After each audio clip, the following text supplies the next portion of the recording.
መረጃዎችና ዘገባዎችን ሸመጥቻለሁ። መረጃና ዘገባዎችን እየተከታተላችሁ አብራችሁ እንድትቆዩ ነው በአክብሮት የምጋብዛችሁ። አሁንም ያው የጉንፋን ጫና አለ በድምጽ ውስጥ፣ እሱን ግምት ውስጥ እንድታስገቡ በድጋሚ እጠይቃለሁኝ። የተለያዩ መረጃዎችን በዚህ ሰዓት ወደ እናንተ የማደርሰው ይሆናል። በአማራ ክልል እየተደረገ ካለው ጦርነት ባሻገር እንደዚሁ በቢጫ ዞኖች ላይ አዲስ ዘመቻ በሚል ምርጫውን ለማስፈጸም አዲስ ዘመቻ ሊጀመር ነው። በአየር ኃይልና በእግረኛ ይታገዛል የተባለው ዘመቻ በሚቀጥሉ ሳምንታት ይደረጋል ነው የተባለው። ይህንን ጨምሮ የተለያዩ ዝርዝር መረጃዎችን በዚህ ሰዓት ወደ እናንተ የማደርስ ይሆናል። እንዲሁም ደግሞ በሰሜን ምዕራብ እዝ ዋና መቀመጫ በሆነው ጎንደር ከተማ አቅራቢያ በሚገኝ እንደዚሁ የሚሊሻና የአድማ ብተና ካምፕ ላይ በተፈጸመ ድንገተኛ ጥቃት የክፍለ ከተማው የሚሊሻ አዛዥን ጨምሮ ቁጥራቸው ያልታወቁ የሚሊሻ አባላት ጉዳት ደርሶባቸዋል። ጦርነቱ እንግዲህ ላለፉት 6 ወራት ከዋና ዋና ከተሞች በሩቅ ቦታዎች ነበረ። ባለፈው የካቲት መጀመሪያ ጀምሮ ደግሞ እንደ ደብረ ታቦር፣ ንፋስ መውጫ፣ መካነ ኢየሱስ በመሳሰሉ ትልልቅ ከተሞች በተለይ በጎንደር ቀጠና አሁን ጦርነቱ ከዋሻ ወይም ደግሞ ከሩቅ ቦታዎች ወጥቶ ወደ ዋና ዋና ከተሞች መምጣቱን የሚያሳይ ነው። ይህንን ጨምሮ እንደዚሁ አዳዲስ መረጃዎችን ወደ እናንተ አደርሳለሁ። በዚሁ ማዕከላዊ ጎንደር ዞን እንደዚሁ ከቋራ በሻሁራ ያለውን ዋና መስመር ለመያዝ እንደዚሁ ዛሬ ዘመቻ መጀመሩን የሚገልጹ መረጃዎች አሉ። እነዚህም ከግንባር መረጃዎች መካከል ይገኙበታል። ከባለፈው የካቲት 1 ጀምሮ እንግዲህ ላለፉት 43 ቀናት በተለይ በጎንደር ቀጠና ያላቋረጠ ጦርነት እየተደረገ ነው ያለው። የካቲት 1 ጀምሮ ደቡብ ጎንደር ብዙ ቦታዎችን መከላከያ ለቆ ከወጣ ጊዜ ጀምሮ እስካሁን ድረስ በደቡብ ጎንደር፣ ማዕከላዊ ጎንደር፣ ምዕራብ ጎንደር እንዲሁም ደግሞ በሰሜን ጎንደርና የተለያዩ አካባቢዎች ከባድ ውጊያዎች እየተደረጉ ነው። በተለይ ደቡብ ጎንደር ያለው ውጊያ እንግዲህ ከተለያዩ አካባቢዎች ከሚደረጉ ውጊያዎች በውጊያው ባህሪ ብርቱ እንደሆነ ነው የሚታየው። በዚህም ከፍተኛ የሆነ የብልጽግና ባለስልጣናት ወታደራዊና የፖለቲካ ባለስልጣናት ጉዳት እያስተናገዱ ነው። ይህንን የሰሞኑን ጉዳይ ዓለም አቀፍ ሚዲያዎች እና ቢቢሲ ጭምር እንደዚሁ ጉዳዩን እየዘገቡት ነው የሚገኙት። ጉዳዩ እንግዲህ በብልጽግና ውስጥ ከፍተኛ የሆነ የፖለቲካ መቃወስ ፈጥሯል። በታችኛውና በላይኛው አመራር መካከል እንዲሁም ደግሞ በሲቪልና በወታደራዊ አመራሩ መካከል ይህ እንግዲህ ባለው አጠቃላይ የብልጽግና የፖለቲካ ተቀባይነትና ቀጣይነት ላይ ትልቅ ምልክት ሆኖ ታይቷል። ይህንን ጨምሮ የተለያዩ ክስተቶች ናቸው ያሉት፣ ትከታተላላችሁ። ሌላው እንደዚሁ ወደ ትግራይ የሚወስደን መረጃ አለ። ጀነራል ታደሰ ወረደ የትግራይ ጊዜያዊ አስተዳዳሪ የስልጣን ጊዜው ሊገባደድ 2 ሳምንት ቀርቶታል። በእነዚህ ጊዜያት ውስጥ እንግዲህ ከጥር 18 ጀምሮ መከላከያ ሰራዊቱ ለቆት ወደ ወጣው ወደ ራያ ቀጠና በመምጣት እንግዲህ እነዚህ አካባቢዎች ያው የሰሜን ወሎና ዋግኽምራ አካባቢዎች በመምጣት እንግዲህ በአለማጣ ከተማ ትናንትና እንደዚሁ ስብሰባ አድርጓል። ጉዳዩ ያለው አንድምታ ምንድነው? እንዲሁም ደግሞ ከአብይ አህመድ ጋር ጉዳይ የለንም፣ የአማራ ግዛቶች መሬቶች ነው ወልቃይት የሚሰጡን ከሆነ እንደዚሁ ጦርነት አንገባም የሚል አንድምታ ያለው ንግግርም አድርጓል። እነዚህን ጨምሮ የተለያዩ መረጃዎችን በዚህ ሰዓት ወደ እናንተ አደርሳለሁ። እየተከታተላችሁ አብራችሁ እንድትቆዩ ነው በአክብሮት የምጋብዛችሁ። የተለያዩ መረጃዎችም እንደዚሁ ከነዳጅ ጋር በተያያዘ እየወጡ ነው የሚገኙት። ነዳጅ አሁን እንግዲህ በኮንትሮባንድ የሚሸጥ እንደዚሁ ሸቀጥ ሆኗል። ነዳጅ በተለያዩ የአገሪቱ አካባቢዎች አሁን በተለያየ መንገድ እየተሸጠ ነው የሚገኘው። ከ2 ሊትር ከሚይዙ ጀሪካኖች ጀምሮ ትልልቅ በርሚሎች እንደዚሁ በህገወጥ መንገድ እየተጓጓዙ ነው። ከዚህ ጋር በተያያዘ እንግዲህ በተለይ የወርቅ ማውጫ ቀጠናዎች ላይ ከፍተኛ የሆነ የነዳጅ ኮንትሮባንድ ነው እየተደረገ ያለው። አሁን እስከ 600 ብር 1 ሊትር እየተሸጠ ነው። ወደ እነዚህ ቀጠናዎች ነዳጅ በማስተላለፍ የሚሰሩ የጸጥታና የብልጽግና ባለስልጣናት እንዲሁም ደግሞ የተወሰኑ የነዳጅ ማደያ ባለቤቶች በቁጥጥር ስር መዋላቸው እየተገለጸ ነው የሚገኘው። ጉዳዩ ግን ከዚህ የከፋ ነው። በነገራችን ላይ 1966 ዓ.ም የተደረገው አብዮት አንዱ የአብዮቱ ቅጽበታዊ ምክንያት፣ መሰረታዊ ምክንያቱ ሌላ ነው።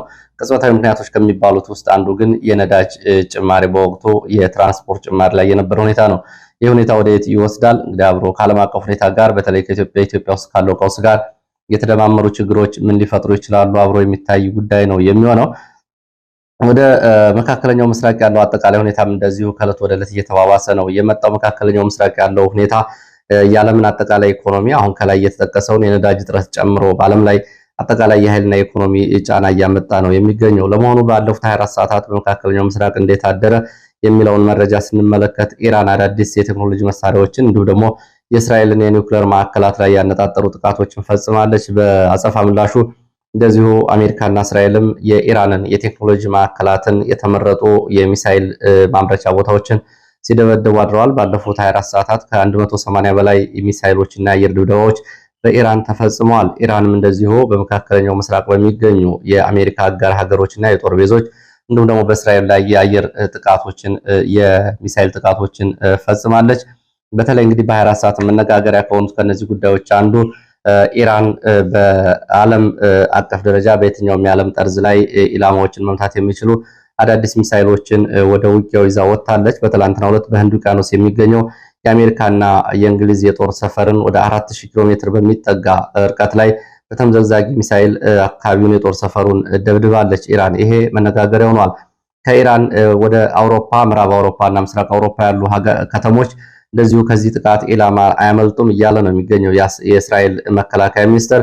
ኢራን የአውሮፓ ከተሞችን መምታት ትችላለች እያሉ ነው። ይህ እንግዲህ በተለይ ከኢራን አንጻር የተሰጠውን ግምት ከፍ የሚያደርግ ነው። ኢራን በቀላሉ እንግዲህ እጅ የማይሰጥ አገር እየሆነ መሆኑን የሚያሳይ ነው። ከዚህ ጋር በተያያዘ ያሉ አጫጭር መረጃዎችን ወደ እናንተ አደርስና ወደ ግንባር ዝርዝር መረጃዎች እመለሳለሁ።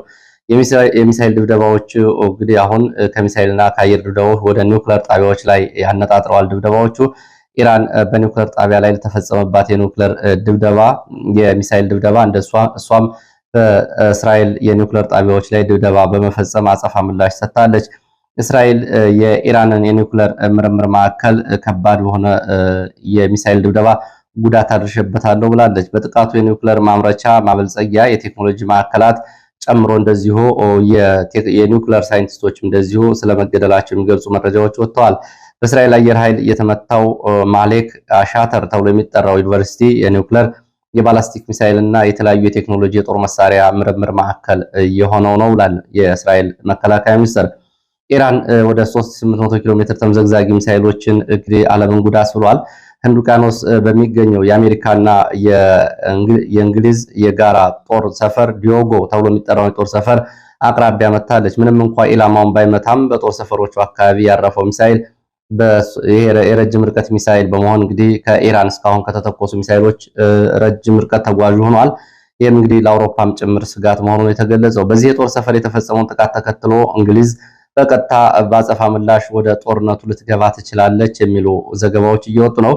ይህንን ተከትሎ እንደዚሁ እንግሊዝ አሜሪካን ከልክላት የነበረውን ለሆርሙዝ ሰርጥ ለምትፈጽመው የአየር ድብደባ የአሜሪካ አውሮፕላኖች፣ የአሜሪካ መርከቦች የእንግሊዝን የጦር ሰፈሮች እንዲጠቀሙ ትላንትና ጀምራ ፈቅዳለች። ከዛ በፊት እንግዲህ ውዝግብ ውስጥ ነበር የነበሩት። አሁን የጋራ የጦር ካምፓቸው ከተመታ በኋላ ነው እንግሊዝ ይህንን ውሳኔ እየወሰነችው። አሜሪካ በኢራን ለሚሰማራው የእግረኛ ጦር መጠነ ሰፊ ዝግጅት ጀምራለች የሚል መረጃ ወጥቷል። ትላንትና ፔንታጎን እግረኛ ሰራዊት እንዴት እንደሚገባ እቅድ እንዲያወጣ ትዕዛዝ ተሰጥቶ ነበር። ዛሬ ደግሞ እንግዲህ ለዘመቻው እንደዚሁ እንቅስቃሴ እየተደረገ ነው ተብሏል። ትራምፕ ጦርነቱን ልናጠቃልል ጥቂት ጊዜ ነው የቀረን እያሉ እየተናገሩ ባለበት ሰዓት እግረኛ ሰራዊት ይገባል የሚለው ሁለቱ የሚጋጭና አወዛጋቢ ንግግር ተብሏል።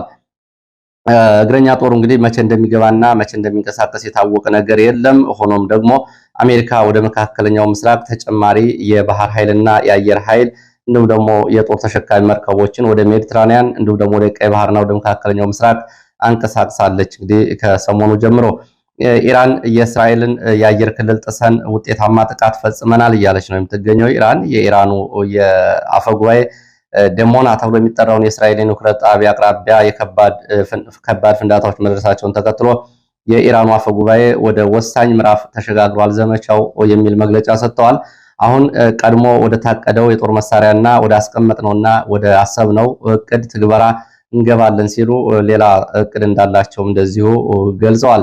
እስራኤል የኒውክሌር ማዕከል ዲሞና አቅራቢያ የተፈጸመው የኢራን የአየር ጥቃት አዲስ መነጋገሪያ ሆኗል። ያለም መነጋገሪያ ሆኗል። እንግዲህ እስራኤል ያው የጦር መሳሪያ ካላቸው አገራት መካከል ቀዳሚ ሆነች። የተለያዩ የጦር መሳሪያዎች ኒውክሌር አላት የላት የሚለው በይፋ አልተረጋገጠም።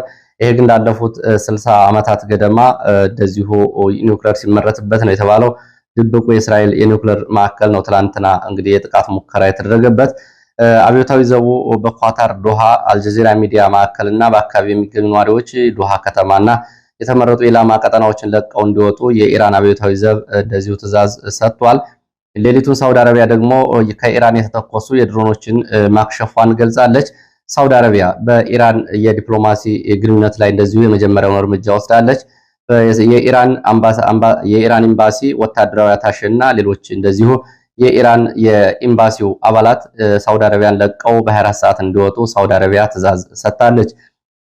ግብጽ እንደዚሁ ይህንን አጋጣሚ መጠቀም አንድ የአረብ ስኳድ ወይም ደግሞ የአረብ ጓድ የሚል የጦር ለማቋቋም ጥረት እያደረገች ነው። በመካከለኛው ምስራቅ ጉብኝት ላይ የሚገኙት የግብፁ ፕሬዝዳንት የኢራንን ወታደራዊ ዘመቻ ለመመከት በቀጠናው የሚገኙ የገልፍና የአረብ ሀገራት በጋራ እንዲቆሙ ጥሪ አቅርበዋል። ትላንትና አረብ ኤሚሬትስ ነበሩ። ከሰዓት በኋላ ሳውዲ አረቢያ እንዲሁም ደግሞ ከሊባኖስ እና ከዮርዳኖስ መሪዎች ጋርም እንደዚሁ በስልክ መነጋገራቸው ነው የተገለጸው። አሜሪካ ኢራን የባህረ ሰላጤውን የሆርሙዝ ሰርጥን የማትከፍት ከሆነ በ48 ሰዓታት ውስጥ ሌላ እርምጃ ወስዳለሁ እያለች 48 ሰዓት የጊዜ ገደብ አስቀምጣለች። ኢራንም ለዚህ ምላሽ ሰጥታለች። ኢራን በሆርሙዝ ሰርጥና እንዲሁም ደግሞ በደሴቱ ላይ ጉዳት የሚደርስ ከሆነ ቀይ ባህር ቀጠናንም እንደዚሁ አጠቃለሁ እያለች ነው የምትገኘው። ይህንን ተከትሎ እንግዲህ የሩሲያ ደግሞ አሜሪካ በዓለም ላይ የኢነርጂ ማዕከላትን በብቸኝነት ለመቆጣጠር የምታደርገው ስግብግብነት ገና ከባድ ዋጋ ያስከፍላታል ሲሉ እንደዚሁ የሩሲያ ባለስልጣናት ተናግረዋል። የዓለም የጤና ድርጅት ደግሞ ለዓለም ለኒውክለር የጦርነት ስጋት እንድትዘጋጅ ጥሪ አቅርበዋል። አሁን የኢራን ሚሳይሎች የእስራኤል ሚሳይሎች ደግሞ የኢራንን የኒውክለር ማዕከላት እየመቱና እያጠቁ ስለሆነ የኒውክሌር ፍንዳታው ደግሞ የጨረር ማፈትለክ ሊከሰት ይችላል በሚል ዓለም ለዚህ እንዲዘጋጅ የዓለም የጤና ድርጅት እያሳሰበ ነው የሚገኘው። ደቡብ ኢራን የሚገኝ ትልቅ የኢራን የአየር ኃይል በእስራኤልና በአሜሪካ ጣምራ ጦር ሌሊቱን ከባድ የሚሳይልና የአየር ድብደባ ተፈጽሞበታል። አብዮታዊ ዘቡ ደግሞ ኩዌትና ዩናይትድ አረብ ኤሚሬትስ የሚገኙ የአሜሪካ የጦር ሰፈሮችን ሌሊቱን መደብደቡን አስታውቋል። የኢራን የናት ታንዝ ተብሎ የሚጠራው የኒውክሌር ጣቢያ ከባድ ድብደባ ሌሊት ተፈጽሞበታል። ሻሂድ አህመድ ሮሻን ተብሎ የሚጠራው የቴክኖሎጂ የኒውክሌርና የባላስቲክ ሚሳይሎች ማምረቻ ዛሬ ሌሊቱን በእስራኤልና በአሜሪካ አየር ኃይል ተመቷል። በምድር ውስጥ የተቋቋመው የሻሂድ አህመድ ሮሻን የኒውክሌር ማዕከል በደረሰበት ጥቃት የደረሰው ጉዳት እስካሁን ድረስ አልታወቀም። የኒውክሌር ጨረሮችም አላፈተለኩም ነው የተባለው። እንደዚሁ ደግሞ ባሲጅ ተብሎ የሚጠራው የኢራን ግዙፉ የጦር ሰፈር እንደዚሁ ሌሊቱን ድብደባ ተፈጽሞበታል። እስራኤል በዚህ ባሲጅ ተብሎ የሚጠራው የጦር ሰፈር ላይ ከባድ ድብደባ ፈጽሜያለሁ ብላለች። ኢራንም ኢየሩሳሌምን እንደዚሁ ክራም ሻሂድ 4 ተብሎ በሚጠራ ሚሳኤል እንደዚሁ ትላንትና መደብደቧን የወጡ መረጃዎች ያሳያሉ። ነዳጅን በተመለከተ እንግዲህ ነዳጅ ጦርነቱ አሁን አሜሪካ በኢራን ላይ የፈጸመችው የ40 ዓመት የማዕቀብ እንደዚሁ ለማንሳት እየተገደደች መሆኗንም የሚያሳዩ መረጃዎች ወጥተዋል። እንግዲህ የጦርነቱ ከፈጠራቸው አንዳንድ እድሎች መካከል በኢራን ላይ ተጥሎ የቆየው የ40 ዓመት ማዕቀብ ሊነሳ ነው ብሏል የአሜሪካ የግምጃ ቤት መረጃ። የአሜሪካ ግምጃ ቤት በኢራንና በራሻ ላይ ተጥሎ የቆየው የነዳጅ ማዕቀብ እንዲነሳና የነዳጅ ዋጋ እንዲረጋጋ ይህንን እንደዚሁ እያጤነው እንደሆነ አስታውቋል። ምናልባትም የኢራን የነዳጅ አቅርቦት ለዓለም ገበያ ዛሬ ሊነሳ ይችላል ማዕቀቡ ተብሏል። ይህ እንግዲህ በጦርነቱ ውስጥ ያለ ሌላ እድል ነው። እንግዲህ ወደ ሌሎች መረጃዎች ነው የሚሄደው። ወደ ሌሎች መረጃዎች ስንመለስ ደግሞ ወደ ሀገር ውስጥ መረጃዎች ነው የምንመለሰው። እንግዲህ ከዚህ ከኢራን ጋር በተያያዘ አንድ የመጨረሻ መረጃ የአብዮታዊ ዘብ የምድር ውስጥ የሚሳይል ዋሻዎችና የድሮን ዋሻዎች የኒውክሌር እና የባላስቲክ ሚሳይል ማከማቻዎች ሌሊቱን እንደዚሁ ተደብድበዋል። ከ180 በላይ የሚሳይልና የአየር ድብደባ መፈጸሙን የ24 ሰዓት መረጃዎች እያሳያሉ። ወደ ሌሎች መረጃዎች ስንመለስ ወደ ማዕከላዊ ጎንደር የሚወስደን መረጃን የማስከትለው በማዕከላዊ ጎንደር ለወራት ስልጠና የወሰዱ የፋኖ አባላት በተለያዩ አካባቢዎች በድምቀት መመረቃቸው ነው የተገለጸው። ሰሞኑ እንግዲህ በተከታታይ የፋኖ አባላት እየተመረቁ ነው የሚገኙት። ያው ፋኖ ተበትኗል። ፋኖ የሚያሰለጥንበት ቦታ የለውም። ፋኖ ቆሞ ለመዋጋት የለም። ወደ ሽፍትነት፣ ወደ ዘራፊነትና ወደ የጫካ ሽፍታነት ለውጠነዋል ያሉት ፊልድ ማርሻል ብርሃኑ ጁላ አሁን እንግዲህ በተከታታይ ባለፉት ሳምንታት ፋኖ የተለያዩ ኮማንዶዎችን እንዲሁም ደግሞ ለከተማና ለተለያዩ ኦፕሬሽን ብቻ ልዩ ስልጠና የወሰዱ የፋኖ አባላት የተመረቁ መሆናቸውን እንግዲህ ልብ ሊሉ የሚገባው ነው። በማዕከላዊ ጎንደርም እንደዚሁ ለወራት ስልጠና የወሰዱ የፋኖ አባላት በትላንትናው ዕለት ተመርቀዋል። ከዛ ቀደም ብሎ በተለያዩ አካባቢዎችም እንደዚሁ መመረቃቸው ይታወቃል። ሰሞኑን በተከታታይ በተለያዩ ቦታዎች አዲስ ምልምል ፋኖ አባላት እየሰለጠኑና እየተመረቁ ሲሆን ይህም እንግዲህ አሁን ካለው ውጊያና እንዲሁም ደግሞ ስለ ፋኖ ካለው የውጊያ ሁኔታ አንጻር ሁኔታዎችን የሚለውጥ እንደሆነ ነው የሚገመተውና የሚታመነው። ጎንደር ከተማ አቅራቢያ የሰሜን ምዕራብ እዝ ዋና ማዘዣ አቅራቢያ ጉብሬት በተባለ ቦታ ላይ ትላንትና ከቀኑ ወደ 8 ሰዓት ተኩል ወደ ሚሊሻ ካምፖች ዘልቆ የገባ ፋኖ በፈጸመው ጥቃት የሚሊሻ ኮማንደር አዛዡን ጨምሮ ቁጥራቸው ያልታወቁ የሚሊሻ አባላት እንደዚሁ ጉዳት ደርሶባቸዋል። በጥቃቱ እንግዲህ የሚሊሻ ኮማንደሩን ጨምሮ ቁጥራቸው ያልታወቁ የሚሊሻ አባላት ሙትና ቁስለኛ ሆነዋል። በፋኖም እንደዚሁ 7 የሚሆኑ የሚሊሻ አባላት እስከነትጥቃቸው ተይዘው ተወስደዋል። ዛሬ እንደዚሁ በዚሁ የቀብር ስነ ስርዓት እየተፈጸመ መሆኑን አዘዞ አካባቢ የወጡ መረጃዎች የሚያሳዩት የሚሊሻና የአድማ ብተና አባላት እንደዚሁ የሞቱ የሚሊሻ ኮማንደሩን የቀብር ስነ ስርዓት ለማድመቅ ከፍተኛ ጥይት ተኩስ እየተኮሱ መሆናቸውን ዛሬ ማለዳ የወጡ መረጃዎች ያሳያሉ። ትላንትና የጠዳ ክፍለ ከተማ ጉብሪት ላይ በተፈጸመው ጥቃት እንደዚሁ በርካታ አምቡላንሶች ቁስለኞችን ወደ ጎንደር የተለያዩ ሆስፒታሎች ሲያመላልሱ እንደነበር የወጡ መረጃዎች ያሳያሉ። ሌላው ወደዚሁ ማዕከላዊ ጎንደር የሚያቆየን ነው። በማዕከላዊ ጎንደር እንደዚሁ ከሻውራ ቋራ ያለውን ወሳኝ ቀጠና እንደዚሁ ለማስከፈት መጠነ ሰፊ ዘመቻ እየተደረገ መሆኑን የሚገልጽ መረጃ ወጥቷል።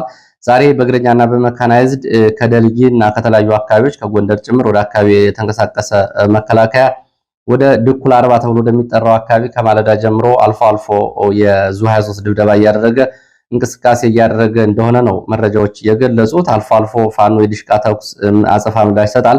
በዚህ ምክንያት በግመንክር ድኩል አርባ እና ጨምሮ እስከ ሻውራ ከፍተኛ ውጥረት እንዳለ የመረጃ ምንጮች ገልጸዋል። መከላከያ ሻውራ ከተማን ባለፈው ለቆ ከወጣ በኋላ ከ90 በላይ የሚሊሻና የአድማ ብተና አባላት እንደዚሁ ፋኖ ወደ ከተማው በገባበት ጊዜ ከባድ ጉዳት ማስተናገዳቸው እንዲሁም ደግሞ ተከታታይ 5 የድሮን ጥቃት በመፈጸም 5 ንጹሃን መገደላቸው ይታወቃል። ዛሬ በዚህ ቀጠና ከፍተኛ ውጥረት እንዳለ ነው መረጃው የሚያሳየው።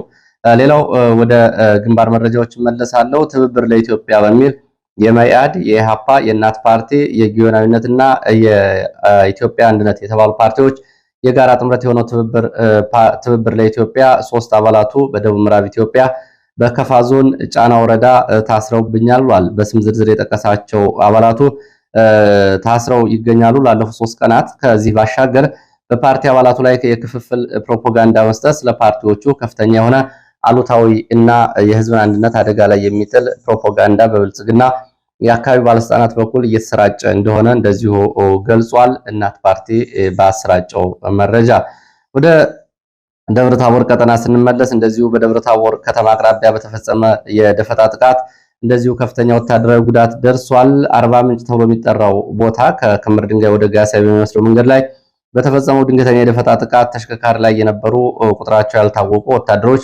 ጉዳት አስተናግደዋል። ደፈጣ ጥቃቱ ከክምር ድንጋይ ወደ ደብረታቦር እንቅስቃሴ ላይ በነበረ ወታደራዊ ኮንቮይ ላይ የተፈጸመ ጥቃት እንደሆነ የወጡ መረጃዎች ያሳያሉ። የደረሰው አህዛዊ ጉዳት በዝርዝር አልታወቀም። ሌላው እንደዚሁ ወደ ምስራቅ ወለጋ የሚወስደን መረጃ ነው። ምስራቅ ወለጋም እንግዲህ ያለው ሁኔታ ያው እየተባባሰ ነው።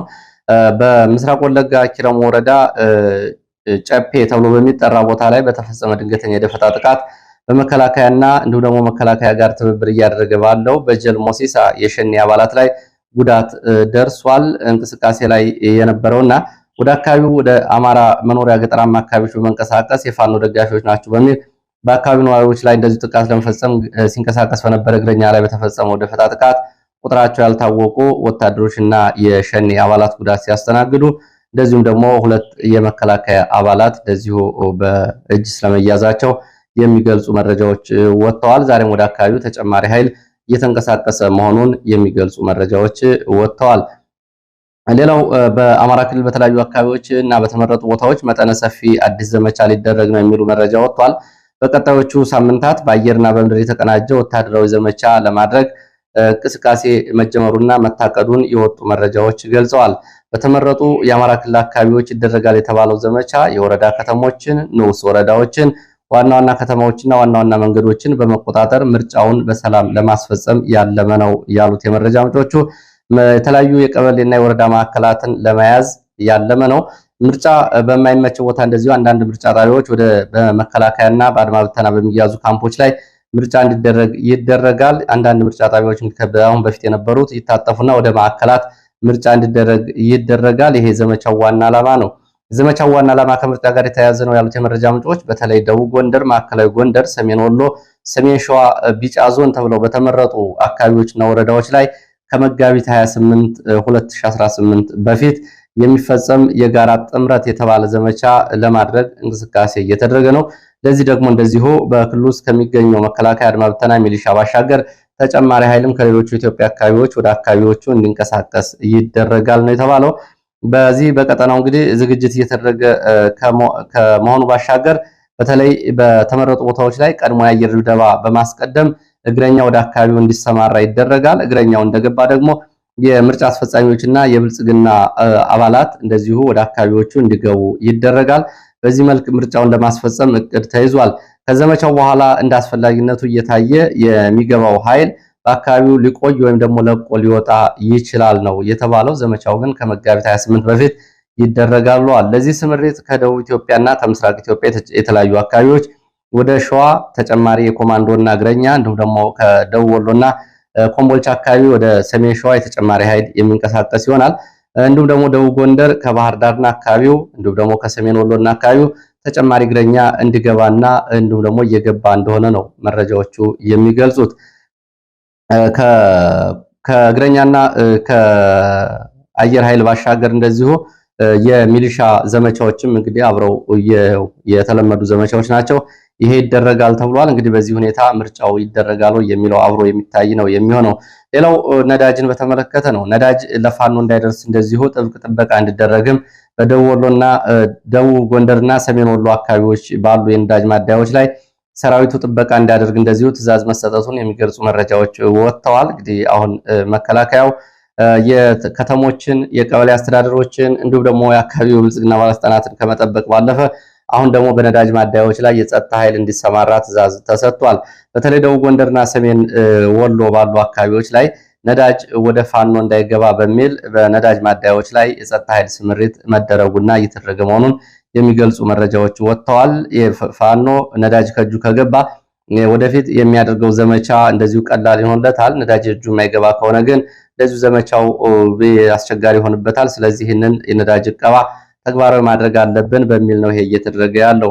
ሰሜን ወሎ መቄት ወረዳ ዳንዴበር ተብሎ የሚጠራ አካባቢ ወደ አግሬት ተብሎ ወደሚጠራው አካባቢ ከዛሬ ማለዳና ትላንትና ከሰዓት በኋላ ተከታታይ የዙ 23 ድብደባ እየተደረገ መሆኑን የመቄት አካባቢ ያሉ የመረጃ ምንጮች ገልጸዋል። በዚህ የዙ 23 ድብደባ የደረሰ ጉዳት ስለመኖር አለመኖሩ የታወቀ ነገር የለም። ወደ ሰሜን ወሎ ራያ አላማጣ ነው የምንሄደው። ሰሜን ወሎ ራያ አላማጣ አሁን እንግዲህ መከላከያ ለቆ ከወጣ በኋላ ኮማንድ ፖስት ከፈረሰ በኋላ እንደዚሁ ትላንት ታደሰ ወረደ ወደዚህ አካባቢ እንቅስቃሴ አድርጓል። ስለ እንቅስቃሴው ያው ዝርዝር መረጃ ትላንትና ተዘግቧል። ትላንትና ጀነራል ታደሰ ወረደ በዚህ ቦታ ላይ በመገኘት በስብሰባ ላይ ያደረገው ንግግር ያው እንግዲህ ይህንን በተደጋጋሚ ፍላጎታቸውን ግልጽ የሚያደርግ መሆኑን የሚያሳይ ነው። አንደኛው ተፈናቃይ አለመመለሱ፣ ሁለተኛው የትግራይ ህገ መንግስት በትግራይ ህገ መንግስት አለመመለስ፣ በተለይ ወልቃይት ጠለምትና የተለያዩ አካባቢዎች አሁን ወደ ትግራይ አለመመለሳቸው ጦርነት በቀጥታ እንድንገባ ያደርጉናል። ወደ ጦርነት የምንገባ ከሆነ ምክንያቱ ይሄ ብቻ ይሆናል ብሏል። እንግዲህ በዚህ ንግግሩ ላይ ታደሰ ወረደ እኛ ከአብይ ጋር የሚያዋጋን ምንም ምክንያት የለም፣ እነዚህ አካባቢዎችና እነዚህ ችግሮች የሚፈቱ ከሆነ እኛ ጦርነት አናደርግም የሚል አንድምታ ያለው ንግግር ነው ያደረገው። በዚህ ንግግሩ ላይ ጦርነቱ እንደዚሁ የሚቀጥል እና የሚደረግ መሆኑንና ምክንያቶቻችን እነዚህ ናቸው የሚል ቅድመ ሁኔታ እየሰጠ መሆኑ ነው እንግዲህ መረጃውንም እንደዚሁ ከፖለቲካዊ ትርጉም አንጻር ለማየት የሚቻለው። ከዚህ ጋር በተያያዘ በትግራይ እየተደረገ ያለው ወታደራዊ ዝግጅት፣ የሎጂስቲክ ማሰባሰብና የተለያዩ መረጃዎችን በየዕለቱ እያደረስኳችሁ ነው የቆየሁት። ያለው መረጃ ይህንን ይመስላል። ስለተከታተላችሁ በእጅጉ አመሰግናለሁ። በሌላ ተመሳሳይ መርሃ ግብር እንገናኛለን። ሀሳብ አስተያየት ቢኖራችሁ ጥቆማ ዜናችን@gmail.com ላይ ልታደርሱ ትችላላችሁ። እንግዲህ በአዲስ አበባ ከምርጫ ጋር በተያያዘ እንደዚሁ ከኦሮሚያ ክልል ጸጥታ ኃይል ለማምጣት ያለው ስምሪት እንዲሁም ደግሞ በከተማው በሰሜን ኢትዮጵያ ካለው ሁኔታ ጋር በተያያዘ እንደዚሁ ሰዎች በቁጥጥር ስር እንዲውሉ የተሰጡ የዘመቻ ኦፕሬሽኖች መኖራቸውንም የሚገልጹ መረጃዎች ወጥተዋል። ዝርዝር መረጃዎችን ይዤ የምመለስ ይሆናል።